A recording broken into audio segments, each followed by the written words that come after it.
Hi, I'm Linnea from Return of the Living Dead and Night of the Demons and a whole bunch more. You are going to see and hear the best podcast ever. The Baron's Hideout. Ooh.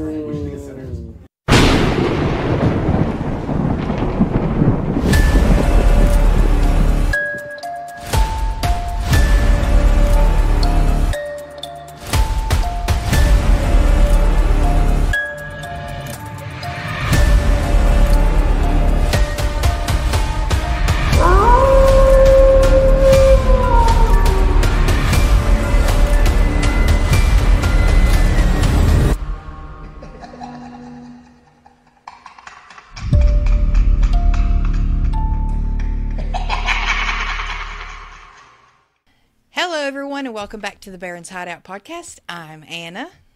I'm Daruma Dustin. And I'm man in armor flying into the ocean with sword, then not in my suit anymore, Dustin. That was pretty epic. Switch up, yeah. That was it. The old switcheroo, baby. Old switcheroo, yeah. So we are continuing our kind of whatever we want to do month. And we're actually back from our hiatus. We went to Salem Horror Fest. Woo! Fun was had. Hangouts were had. And we hope you guys have checked out our interviews that we did this week. Or while we were there that have released. Our ones with Taylor Bustamante and then Anastasia and Virginia who did Gaslighter.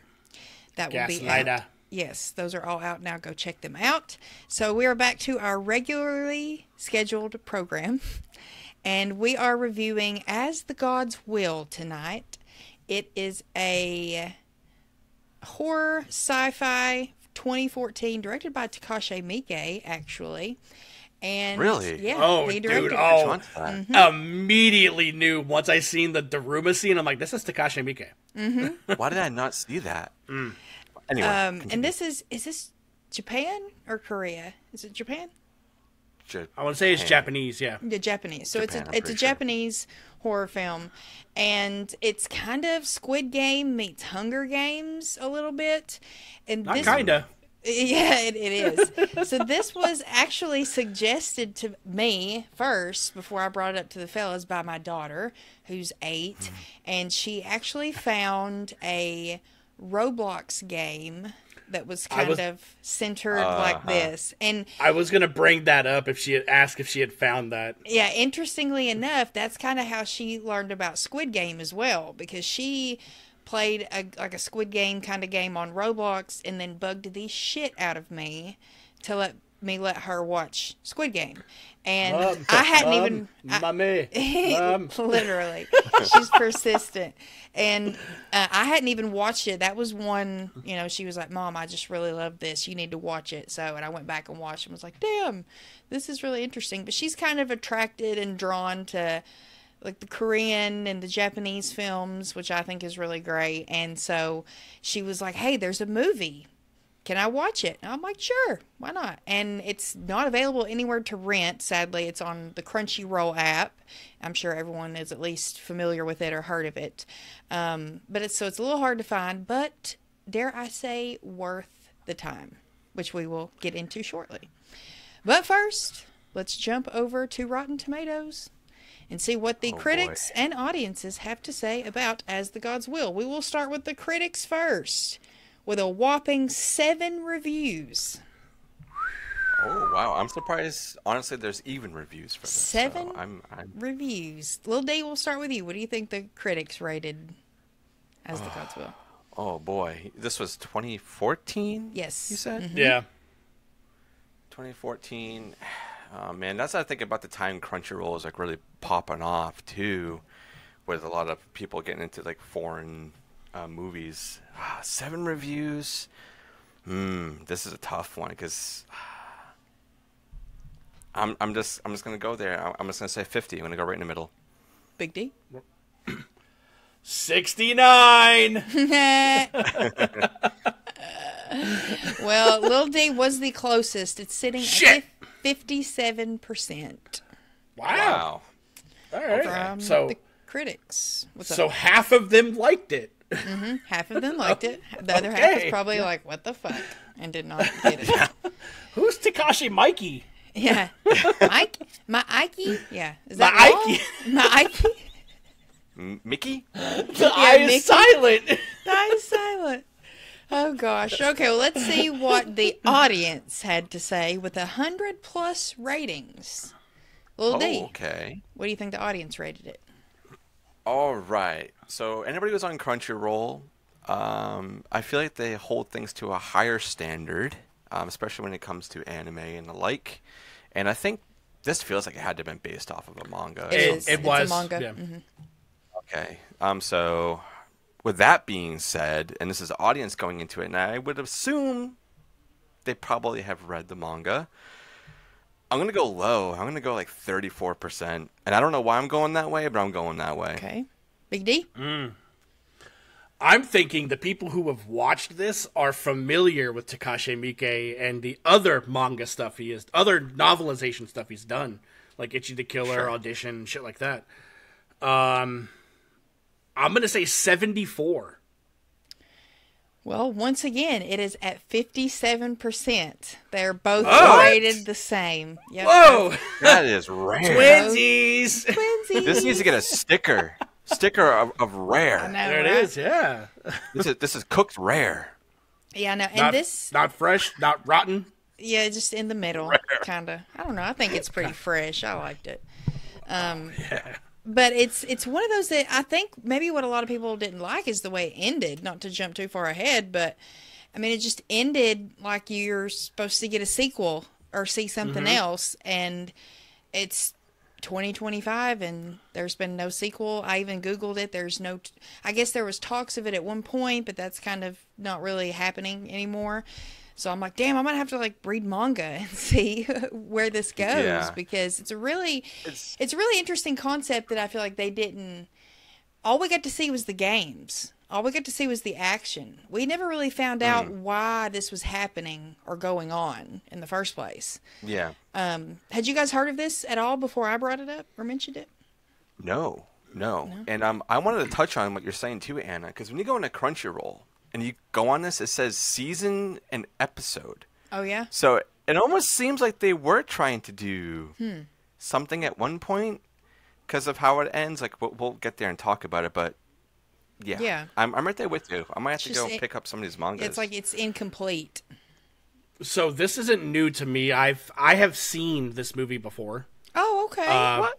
Okay. But I've seen it like in clips. Like I've seen the Daruma doll scene. I've seen the cat scene, the guessing game scene, but all in pieces. I never put it all together as the same movie. Right. But yeah, but I can see why. It's like Marley was drawn to. Can she keep up with the subtitles? Has she watched? You said she's watched this, right? Yeah, but she does the dubbed. She'll watch. Okay. I didn't know there was a dub option. This is how I did it. Okay, perfect. Yeah, if it's the subtitles in the foreign language is still a little bit too fast for her at this point. Yeah. Like she's a good reader, but in order to read and like follow what's going along, that's a little bit above her level right now. But as long as it's dubbed, like that doesn't bother her a bit. So I think the reason this appeals to kids the way it does is how stylized it is. So especially like with the Daruma doll scene, I'm just going to jump right to it. This evil Daruma is turning around and exploding kids' heads. Yeah. But it's not blood. It's little red marbles. So cool. I like that. I like that it's imagery. Like you are up to assume what that is. Yeah, very comic book like, you know. Right. But I really like the fact that every single time, like Japanese horror, it's either some woman was brutally murdered and she's back for revenge as an Onryo, or it's a school of children getting destroyed. I was just gonna say that, dude. It's like these are the tropes that we over here see a lot, and it's always like the school, and this is like seniors. Oh, they're about to be graduating and move on. Oh, the entire school just blew up and there's one survivor. You know, it's like, there can only be one winner in these school games like this. Like we've talked about, it's like the 100, right? Signal 100. There can only be one winner. 100, Battle Royale. There can only be one winner. So I love that. I love that idea. And then in this one, like we get it, and it's in time jumps too, which is neat because the Daruma doll happens, and all of these kids are exploding, and they kind of figure out like we're not really given too much information, like as to why it just happens. Yeah, right. You know, and they figure it out immediately. I'm like, okay, that's pretty fucking rad. I love Daruma dolls. I love the way they look, and this one particularly, how it has its eyes like stapled open like this. So it can always be watching you. Because in Daruma dolls in the Japan culture, one of their eyes are like covered. Oh, okay. Like it's not actually two eyeballs. Yeah. And I just think that's really rad, and like they're really a symbol of like good fortune and luck. Not in this instance. No, not this one. Not in this fucking instance. No, not dude. at all. But I think it's sick. I think the whole there's a really the blend of CG and practical in this. The CG is meant to be cartoony, which is what we get from all of these gods that are in this movie. Because we see a whole slew of them, and they're really bad CGI, but it makes sense because it's a comic book. Yeah. And I'm manga. I gotta correct manga, you. We're gonna get yelled at. Sorry, it's a manga. But the other stuff, like the marbles, and when we actually do see these kids, like we do see blood, it's pretty practical, and I really dig it. So, Anna, which of these god characters is your favorite game? I liked the cat one. The cat one was pretty fun. I really just enjoyed them all, and what I liked about all of them is they were so individual, but then like each one of them had a twist. There was a twist in every game, even if they didn't really expect there to be one. And Shun, our leading man, or boy, he was really good at figuring it out. And I'm going to be terrible with their names, but I remember him, and I remember Amaya, who's like the bad guy, the bad boy in that. Yeah. The hunky boy? Yeah, he was pretty hunky, I'm not going to lie. He's pretty cute, yeah. I don't know, man. Japanese girls with blonde hair. It's different, right? But in a good way. No, I fucking melt. You melt. My knees are weak. But it's different. Like, like going over there, going to Japan and seeing everyone having the same jet black hair. But when you see they're like unicorns. Right. Having the blonde hair, it's striking, and I love that. And that girl in this played a key factor in this movie too, which was she did. Pretty fucking rad. Yeah. Yeah. Yeah, Little D, what about you, man? Did you have a favorite game? Yeah, mine was definitely like the Russian dolls. One, because the set piece was amazing, because it definitely was like them having a nod to like Moscow in a way, is what it seemed like. But I loved everything about that game and how many twists and turns there were. But their aesthetic as well was really, really cool. And the surprise we got at the end of it was like, oh, by the way, there's another one. It's just like, oh, okay. So I loved that part. Did you guys? I might have missed it, but why did Hunky Boy? Why was he the jailer? I thought they were going to be the jailers. Like, did it say why? He drew the. They just picked. Yeah, they drew straws pretty much, and I think he drew the one either with the colored tip on the end or the short straw. Yeah, it was a red tip, I think. Okay. He was like, "Oh, so I guess I'm it." Darn. Yeah, that was probably my favorite twisty one, is because they're told at the beginning, if you kick the can, it's going to explode. And then whoever kicks it is going to save everyone else, sacrifice themselves. So at that point, I was like, okay, Shun's going to sacrifice himself to save everyone, because that's the kind of person he is. But then at the end, when he did it and nothing happened, they were like, oh, we told you we were just going to play a fun game of kick the can. And then I was like, I was like, you serious? And then just that reveal at the end, the popsicle sticks. Like, here's a nice Look. frozen treat. And then, hey, you've got this far with whatever, intelligence, blah, blah, blah. But you couldn't get to the very end without a little bit of luck. And I was like, oh, shit. That As hurt soon as me they showed so the pops, much. I was like, no, don't grab them, dudes. Yeah. Yeah. I mean, they were... A part of me thought, I don't thought eat it. If you ate it. Yeah, you were going to get That's why I thought if poisoned you or ingest something. it, you're going to die. Yeah. But Hunky Boy, he didn't eat it at all. And then we got to reveal later that it's on the stick. Yeah. So you couldn't escape it at all. Those even weren't jokes on the stick, man. I know, sadly. Yeah, that's where I learned this one. What has 3 feet but no legs? What? A yardstick. Dude, Got him. this is another episode of me just walking the hell out of here. I'll see you guys later. You guys carry on the rest of the show. But no, that hurt. That one hurt so fucking bad, dude. Because our main guy has already, like, I'll rewind to the bear game to come back to this one. Yeah. Okay. The polar bear. The polar bear game was super rad because he's like, hey, I like people who tell the fucking truth, and if you don't, I'm gonna kill you, and that's it. All you have to do is tell the truth. Exactly. And he gets in their face. He goes, "What is your favorite food?" I thought of fucking Monty Python immediately when he goes, "What is your favorite color?" Yeah. Blue. There's some great Okay, little. you could pass. There's some comedy in this that just hits when it shouldn't. From usually the ones who are leading the games, like the polar bear in this instance, and stuff like that. Yeah. Yeah. But there's another girl like in this group of. At this point, there are 7 of them, and it's the final 7. Mm-hmm. And this girl, he has a history with because we get like a flashback of them throwing cups against the wall. She kept one of the broken handles as a mug, and she gets killed in this because one of the questions is who thinks he's the hunkiest. Mm-hmm.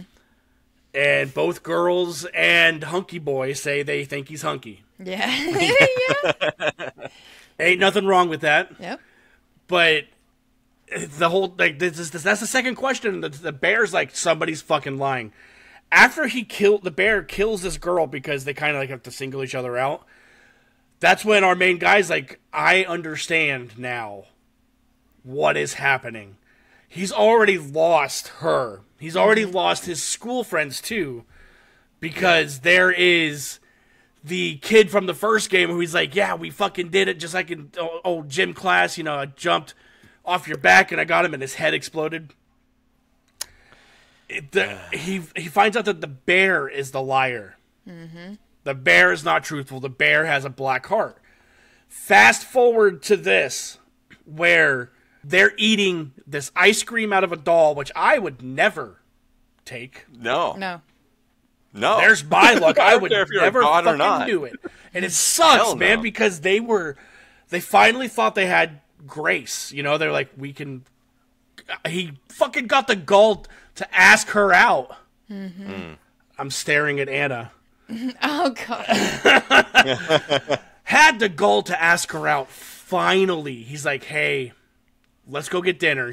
You can just tell that's all she was waiting for. And then he hits her with but you have to help me clean my mom's fucking storage room. And then they go You back. got that one on your own. Yeah, they go back to being playful, dude. And then just the mood just dropped, man. When her popsicle, we don't even see what her popsicle reveals until after his is revealed. But she's sitting there going, I can't go to the movies with you. I can't go out to dinner. I'm like, why not? He's earned it. He's earned it. All to find out she didn't draw the fucking stick. Yep. It hurt. Yeah. It hurt so bad because she was a cutie pie. Yeah. It was a gut punch. The animation for that part of them being like dissolved, I guess we can say, or they like did something that turned them into like sparkles. Yeah, they disintegrated. That was them. really cool. Yeah. Yeah. He was like holding a piece of her in his hand too, which I thought was like so. It was beautiful, but so sad, and he just lets go. And they float up. Yeah. And all that's left him is and Hunky Boy. that motherfucker. He's sitting there going, "Yeah, I survived." I would have pushed him right off that cube. Well, I would have been like, I would have tabletopped him with the armor, dude. He's sitting there dangling that suit of armor. I would have picked up his legs and thrown him the fuck over that ledge. Dumped him over. That's it. And then there's only 5 of us. Yeah. Pissing me off, Anna. So the reason he's so erratic this whole time is he was already a little crazy anyways, but then he started to believe and think that the gods really did choose him. He is a chosen one, and that's why he's made it this far. He's got the nuts to take a sword and kill all the extra people at the end of the cat game because Shun and blonde girl had their backs turned. Hunky girl. And hunky girl. Hunky there girl. we go. And the cat, like every time you went around, the creature will say, winners are, and name everybody's name off, and you win. And you can live. Yeah, you can live. You move on. But then they're like, what? Why didn't the cat say everybody else's name? And they turn around and Hunky Boy's knifing everybody.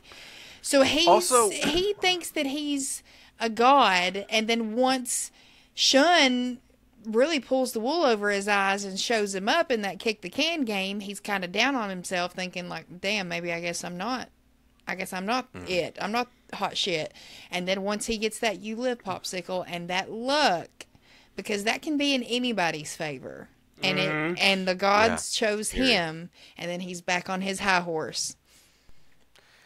Where did Hunky Guy get that fucking sword, by the way? I don't remember where we just saw him starting stabbing people. Dude, have you seen Scott Pilgrim versus the World? He pulls it right out of his chest, dude. Yeah. If he did do that, I would. Why the fuck didn't he put that in it? Sure. I want to see him pull that sword out. Or why would they have katanas at high school, to your point? Like, why would they have them there? They still have, samurai training and stuff like that. So there you go. They use it for the guards of the school, instead of police, they have samurai. What the fuck, dude? They just sit there and just ready to go any moment. Dustin, did you have a favorite death in this movie? Like kill? Like what was your favorite one? Dude, there were so many. I think the first time with the bear, seeing him squish people into the ground was pretty rad. Mm-hmm. I mean, it wasn't like super like flashy or anything, but just being like, damn, they literally got pulverized into that snow. Right? I'm like, I don't want that. Hell no. So both of those, I would say, are probably my favorite kills, just because of just how crazy they are. Yeah. Yeah. Anna, what about you? Probably when the cat was eating the kids, like all those, just that first one, that springy head just went doing, doing, and I was like, oh shit! I wasn't expecting the springy head. Yeah, that's that. It like once again, comedy and just random moments that works, but it shouldn't.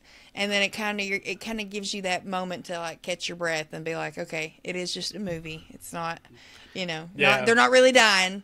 You can laugh a little. I would say my next contender would be with the cap when the claws are out and he like slices the people and they just stand there and then you see them kind of out of focus, like falling into pieces. Yeah, that was dope. That was pretty cool. Resident Evil style with the fucking laser grid. Yeah, dude. Yeah.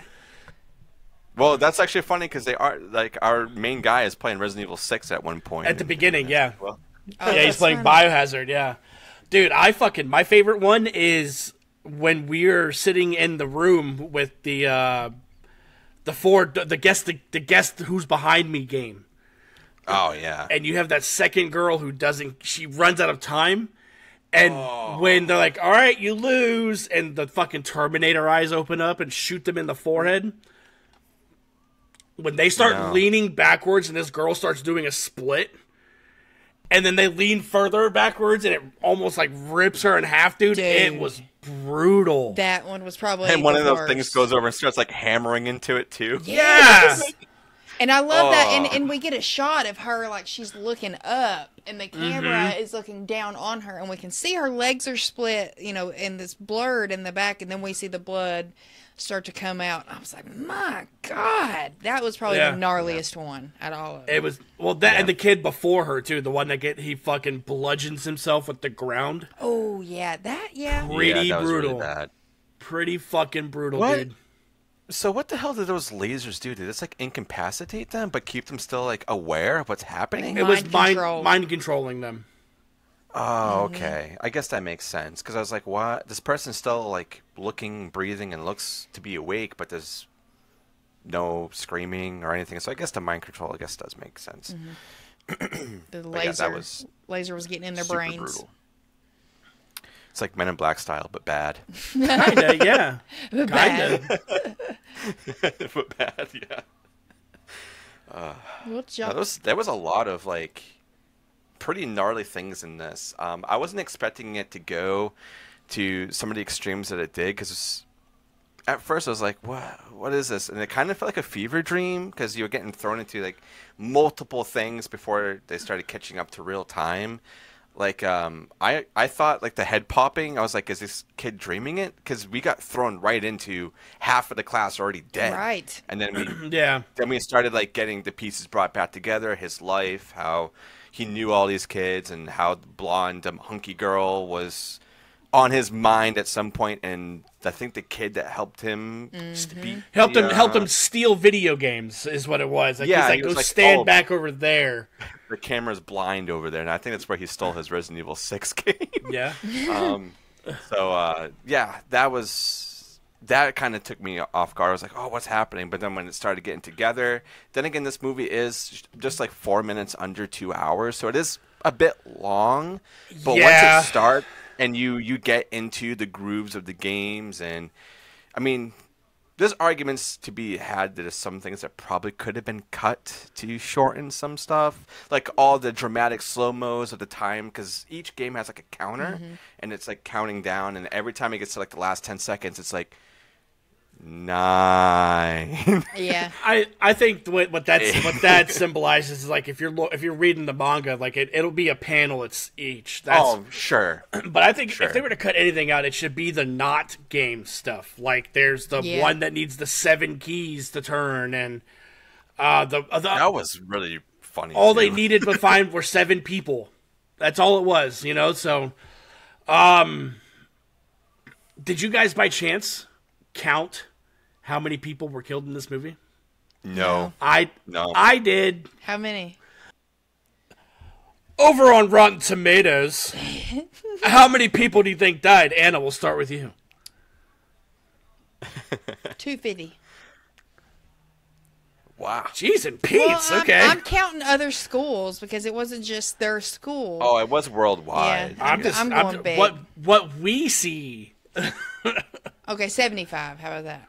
All right, that's a little more feasible. All right, Little D, with one movie intact, how many people do you think were killed in this movie? I'm going to go and say 68. Okay, all right. There were 53 deaths that we Nice. witnessed in this movie. Okay. Wow. That's still a pretty high. That is a Body count. high fucking body count. It is. Good luck, dead meat. Yeah, Right? take that. I wish they would review it. That would be a good one for them to do. Yeah, I think That'd James be a H. crazy Anise pie would chart. have gray hair by the end of it. Right? Why the fuck so many people died? But I've looked around, like on YouTube and stuff, and not many people talk about this. No, I haven't I wonder if really. because it's a Crunchyroll thing, it's hard to maybe find. I'm sure I that think it's on Netflix as well. is it. I think maybe so. it used to be. I don't I'm think it sure is they now. could go to FYE. That's what the Google told me or- last night. Oh, okay. Oh, Yeah, interesting. I sailed the seas. If there's a physical, I might end couldn't up even going to find pick it this there. up. Yeah, that would be a good physical to have. Yeah, dude, I can only imagine a commentary on this, or just some behind the scenes, or even if they had like, say, little vignettes of other games that they played, or other schools Yeah, that that'd played be cool. games. Yeah, that'd be Like tight. concepts or something, like concept art of other game styles. Or we would get shorts, like it would be cool. just like the game portion Oh, that was that'd be cool, filmed that we'd get to watch. Yeah. That'd be cool. That'd be tight. Well, I want to know, for anybody who is listening, and maybe you have read this manga or you have seen this film, is the manga worth reaching out and going to read? Because if it is, I might go get something. It's not? No, for me, no. Oh, for you? I would like to go reach out and find this. So anybody listening, comment below if you have read any of it, because I'm interested in more. I kind of like this idea of gods hosting games for certain people to be the chosen one, I guess. Zoltan. But Anna brought it up a little bit ago, and I kind of want to touch on it now. Because we've talked about our main character and all the shit he's gone through, is the ending of this movie. And when he pops up, and I love this line because it's not the first time I've ever heard it. I think the best place I've heard it is in 30 Days of Night. When they're like, what do you think of the gods? And he goes, there is no God. There is no God. Yeah. I'm like, yeah. Fuck, dude, that's just cold as shit. And the little fucking Russians doll is like, well, you're wrong. And it shows fucking Hobo Joe over there, who I guess we've seen once in the movie. Like, he almost bumped shoulders. He fixes a radio, right? Dude, that fucking guy that has the hair around his head That was nuts. was phenomenal, dude. I'm going to try and do that. Please do. Please do. No, when I saw that, I was like, okay, we're in some actual manga shit right now. Yeah, man. Like that, dude, that shit was so fucking good. But yeah, Hobo Joe. Which is a doctor, too. Yeah, some fucking guy we've seen maybe one time. They're like, oh, by the way, that's God. Yeah. Oh, okay. Yeah, nice. All Why right. is it always a hobo that turns out to be God? I feel like this isn't the first like movie we've seen. It's either a That hobo kind of or trope. Alanis Morissette. You ought to know. What? Hell yeah, Anna. I'm not doing it again. Dang it. Oh, man. Gotta get in there and get that little clip. Well, we will. It'll happen. All right, Anna, do you think we should rate this bad boy? I think we should. Little Dave, we'll start with you. What do you rate as the God's will? Oh, this was fun. I actually had more fun with this than I thought I was going to. Going into it, I was like, oh, it's on Crunchyroll. I know it's foreign. I didn't know it was Takashi, which that gives it Takashi extra Miike. points. My Miike. But with that being said, I did really enjoy this. It's very long, in my opinion, for what it is, but it does everything well.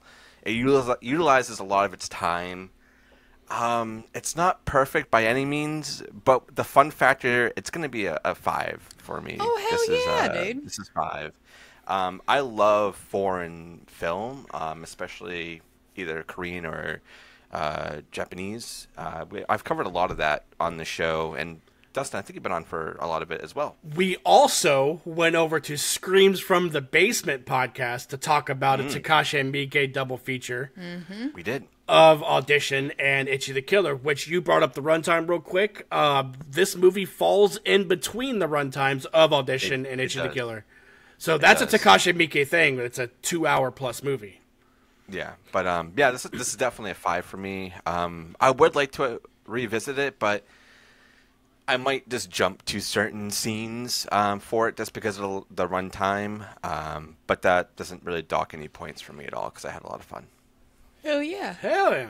Big D? Hell yeah for hell yeah. Hell yeah for hell yeah. Oh yeah, So I loved it. Like, the Takashi Miike style is so good. The abstract comedy that's in this is amazing. The practical is good. The CG is silly as shit. Like, this bear that we see that's snowboarding is he straight up looks like Kuma from Tekken 2. dude. So yes, it's pretty rough. If I had pulled assets from that, I would. like, hey, can we borrow some of that? I wouldn't doubt it. But the Daruma looked awesome in CG. The cat looked awesome in CG. Am I going to give this a 5? No. But am I going to give this a 4? Yes. Hell yeah, dude. This is 4 Darumas for this guy. Dolls, yeah. Oh, that'd be. You better hope you're not doing red light, green light with them because you're fucked. I want to get a Daruma doll tattoo. Ooh. But- Daruma doll. Anna, you're slaying it today. I love it. Dude. But I want to get it and fashion it after Uncle Iroh is what I Oh. want to do. So I still think it'd be pretty sick. Anna, Yes. what are you rating as the God's will? I'm going to give it 4 as well. 4 out of 5. All right. All right. I loved it. I think it's great that it's something that Marley introduced to me. I love that she's getting old enough to do that, and with it being a horror movie is also really cool. Yeah, that's so awesome. And if your kids are privy to horror and watch it, I do feel like this is okay for them to watch. There's not like a whole lot of language, really. It's just the games and the violence in the games. And no nudity. And, That's yeah, another there's thing, no too. nudity. No tids. No tids. No dicks. Pete, sorry, Pete. Sorry, Pete. Yeah. But yeah, this is a fun watch, and if you like Squid Game, if you like Hunger Games, if you like any kind of apocalyptic kind of stuff like that, this is for you. Give her a watch. Give her a watch. You heard it here first. Yeah. Is it a Rolex? Is it an AP? What do we think? Anna, what do you guys got cooking over on Give Me Back My Action and Horror Movies? See, by the time this comes out, we'll have released Bullet Train Explosion, which is another foreign film. We were kind of pulled a two for this week, and it was it's on Netflix. It just came out. I think it's probably the newest movie that's ever been covered on the show. Like the quickest turnaround for a movie to come out and then review it like 2 weeks later. I don't think that's ever happened before. But it was a lot of until next week for us. Oh, that's true. Well, I don't know. No, it's been out for probably about a month or so. Oh, so sure. I think, I think Bullet Train's got to be. It just dropped on Netflix. But yeah, it was a Pete pick. We gave him an action and a horror pick. The horror pick was interesting, but I didn't hate it. It was a vibe. I'll say that. So stay tuned for that. There we go. It's not vampires with a Y. No, it's not that. All right. It's black and white. Sounds. That's old. Hey. It's old. It's old. It's old. Older than hell. Older than hell. Big deal about you. What about Flicks and Friends? What letter are y'all on, kindly? So over on the Flicks and Friends, we're on the letter R. That's for Rain of Fire, baby. You got to go walk that Rain of Fire with the dragons in that. All right. I got to go there in that magic hour. All right. We had little Milo on with us, and he'd never seen it, but he loves dragons. And by dragons, I mean dragging these nuts. So, we had just dropped Rain of Fire. The movie still fucking holds up. It's a banger still. Nice. You want to talk about hunky boys? Christian Bale is in that movie with no shirt on, slinging a fucking pickaxe and being sweaty. Okay. Matthew McConaughey is bald and beautiful. It's sandwiched between two butt rock songs by the same band. So, yeah, ton of fun. Oh, yeah, man. Little D, What do we got going on over here on the Baron's Hideout? All right. Well, as we said earlier, we are back from a little bit of a hiatus/break. We put out some Salem Horror Fest exclusive bonus content of some of the fine folks that we met over there. And we also received some cool packages from Gorgasmo, which is pretty cool. Anna's stuff is still on the way. Yep. It was just a lot of fun. I'm so happy that we were all able to come together for that. We smelled each other. I know. Yes. Yeah. That's how close we were. And we had Witchy Hibachi. We did. Oh, dude, it slayed. It was a lot of fun. And we're back to our norm over here, where we're going to be doing our tales, we're going to be doing our movie reviews, maybe some bonus stuff in between with interviews. Who knows? But for anybody who wants to support us, listen to us on audio platforms, and make sure you're rating, liking, sharing, commenting. Spotify just did this new thing now where they are now going to be publicly displaying plays on episodes, which I thought was kind of interesting. I saw that, so all right. I don't know what that's going to be. So let's get those numbers up to make us feel good. And for you two, go over there and do the same thing. Subscribe, like, share, comment. It all means the world to us. And if you want to go a step above that, and you want to support us financially and to get things early, you go right over to our Patreon for $2. $2, Bob. A month. You get everything up to a week early, plus bonus content when we have that, and some other stuff along the way. But I'm so good to be back recording, being here, talking to you guys, talking about movies. I love it. I love you guys. I love our audience. This is such a great time, I feel, to be a podcaster. So I think with that being said, we are going to go and do some more of this. So we're going to go talk to you guys later, and we'll see everybody on the next one. Bye. Later.